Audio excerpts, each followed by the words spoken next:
How's it going, everyone? Got quite a few PlayStation 4 and PlayStation 5 updates to go over. Pretty big upgrade coming very soon. One I am very excited for, Dragon Ball Z Kakarot's free PlayStation 5 and Xbox Series upgrade will be launching in very early 2023. We'll talk about that. Wild Hearts has gotten its first batch of gameplay. 7 minutes of gameplay footage. Gotta say, it looks pretty good. From a technical standpoint, very impressive. We'll talk all about that. And a JRPG upgrade that I'm excited for, Tactics Ogre Reborn, get some new information. We'll talk that at the end of this video. But Dragon Ball Z Kakarot for PlayStation 5 and Xbox Series will be launching on January 13th. Now, it will be a free upgrade for those of you that already own the game, but it will be seeing a re-release. If you want the PS5 case or you don't own the game and you want the PS5 box, I wouldn't say, you know, buy the game again just to get the box, but nonetheless, it will be getting a re-release, and it will be priced at $19.99, so very acceptable price point. Now, the game does have a lot of DLC, so it would have been nice if it was, like, released as a complete edition for, like, $40 or even $50. I think that would have been a better way to do the re-release, but nonetheless, the new version will feature enhanced graphics running at 4K resolution, and 60 frames per second support as well. Developed by CyberConnect 2, Dragon Ball Z Kakarot lets players experience the legendary story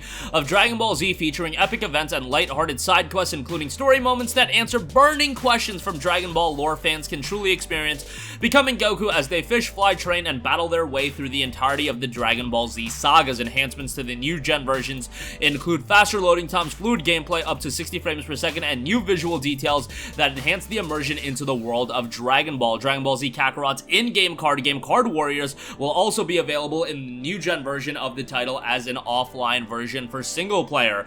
While only the physical version is currently available for pre-order, Dragon Ball Z Kakarot will offer the following digital SKUs when it launches on January 13th. Now, here is where you get the upgraded versions if you want all the content. Standard Edition, base game, that will be, you know, your typical just base release. Deluxe Edition, this includes the base DBZ Kakarot game and deluxe cooking item and Season Pass 1. 2 original story episodes and one new story arc. That, I believe, includes the Trunks arc. And then there's also the Legendary Edition. This includes the base DBZ Kakarot game, a deluxe cooking item, a legendary cooking item, Season Pass 1 and Season Pass 2. Season Pass 2 will be including 3 new story arcs, including the upcoming downloadable content, Bardock Alone Against Fate. Always loved that movie growing up as a kid. Like, I remember I think I had it on VHS back in the day, and I would, like, always watch it and just pray that there would be, like, a different outcome at the end. And I'm sure for those of you that watched it, I mean, bro, it's 20-year-old spoilers. Like, if you're not familiar with what happens in Bardock Alone Against Fate, or, you know, the Bardock story arc, like, I don't even know what to say. And I'm not even the craziest Dragon Ball fan. But nonetheless, will be interesting to see what the other 2 story arcs are. I'm sure that everybody wants to see Broly implemented into this game in some way, and hopefully that does happen. I don't know if they're gonna do more story arcs, but I really enjoyed DBZ Kakarot, man. Like, there were some very weird omissions throughout the story, but it did a pretty good job in telling the whole narrative over again. I just hate the Buu Saga. Like, that's always been my stance with Dragon Ball, and I think a lot of people agree with me.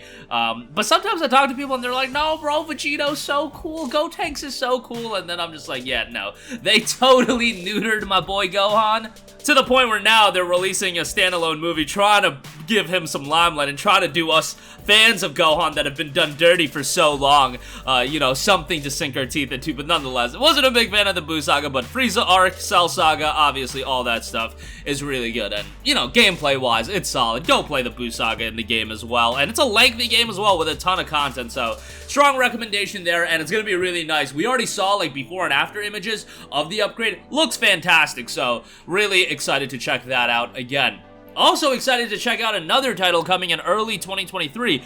Totally forgetting that this is a February title as well, but Wild Hearts, my god, February is just nuts. But Wild Hearts has gotten 7 minutes of new gameplay footage, and I gotta say, if you're looking for a monster hunting style game, this is looking pretty solid. Visually, it looks quite good. Gameplay seems to have some depth to it. This is looking like a lot of fun, and, you know, hopefully EA publishes something quite good, but we know that Tecmo Koei, Omega Force, they're gonna be the ones at the helm of actually developing the game, so new hunting action game. Wild Hearts is a new kind of hunting game that introduces innovative crafting mechanics in your fight against The kimono, giant beasts that have fused with their environment, developed by Omega Force, the Japanese studio at Tecmo Koei, responsible for the Warriors franchise. The game whisks you away on an epic adventure set in feudal fantasy Japan. You can journey through its vibrant world alone or experience it with up to 2 friends in seamless cooperative play. You are the only hunter who can wield ancient technology to create an array of karakuri, sophisticated mechanisms you'll use to fight giant beasts and traverse the world. Do you have what it takes to stand against the forces of nature? The game notes hunt down giant nature-infused beasts. Kimono are beasts that have undergone a unique evolution by fusing with their environment and that wield power of nature to reshape their environment to suit their needs. You'll encounter these enemies of all sizes, from plant-infused squirrels to the massive wild boar or the Deathstalker savage wolf, and many more. Prepare your fighting ground. The ancient karakuri technology enables you to craft and build new, highly flexible and creative hunting grounds to take down giant enemies. Stock up on materials to build many kinds of karakuri depending upon your needs, skills, and which kimono you are fighting. Every new kimono you defeat unveils new karakuri and new resources to use. Obviously, you can play the game solo, but you can also play the game cooperatively. Wild Heart's co-op and crossplay features allow you and up to 2 friends to hunt down together. Pack hunting enables you to expand your battle plans with more building capabilities and special missions, as well as a lone wolf. You can seamlessly join in and help other hunters in multiplayer mode through the Tori system, or you can take on the giant beasts all on your own. And then gear up to hunt. Hunt to gear up. You can become the greatest hunter by gathering materials from each hunt and the environment and craft unique sets of armor with different variations with unique weapons to choose from and tons of variations. There's a combat style for everyone, each with different gameplay pace and attacks. You can craft gear with the material of defeated kimono, further customizing it to suit your playstyle. Now, the game will be priced at $70. A digital deluxe edition with some in-game content will be available for $90. That's kind of the EA MO going forward, so be prepared for that. Games that are next generation titles are $70. Dead Space Remake, same thing there. So yeah, another publisher goes down the $70 rabbit hole. I mean, they've already been in that gear with you know, Battlefield 2042 being $70, but nonetheless, there you go. That game looks solid, so excited for that. Another February release, which, man, people's wallets about to be devoured in January and February. Dead Space Remake, Forspoken, Hogwarts Legacy, Wild Hearts. My god, it's just absolute insanity as far as new games. Lastly, another game coming at the end of this year, Tactics Ogre Reborn, has gotten a brand new batch of details. Tactics Ogre Reborn takes the best aspects of the original Tactics Ogre and Let Us Cling Together and incorporates new elements, redesigning the battle system to create a modern game with more enjoyable gameplay experiences. In this update, we explore the changes to the battle system, focusing on changes to units, combat, and shops, and they also introduce some of the classes as well as a selection of characters who play an important role in the story. New equipment requirements improve usability. There were requirements before for using equipment such as weapons and armor, consumables such as HP recovery, items, and magic. For example, some types of equipment had level restrictions, while others required separate specialty skill to equip. In Reborn, however, you can equip and use anything as soon as you find it. However, there are still certain class restrictions for equipment and magic. For example, a knight cannot equip a bow, a cleric cannot equip attack spells, and so on and so forth. I find that to be a very nice addition. They also go over some of the menu pages and whatnot. Skill rules have been revamped, making strategizing more fun. As units gain level, they acquire special abilities or skills they can use, giving each class its own distinct playstyle in battle.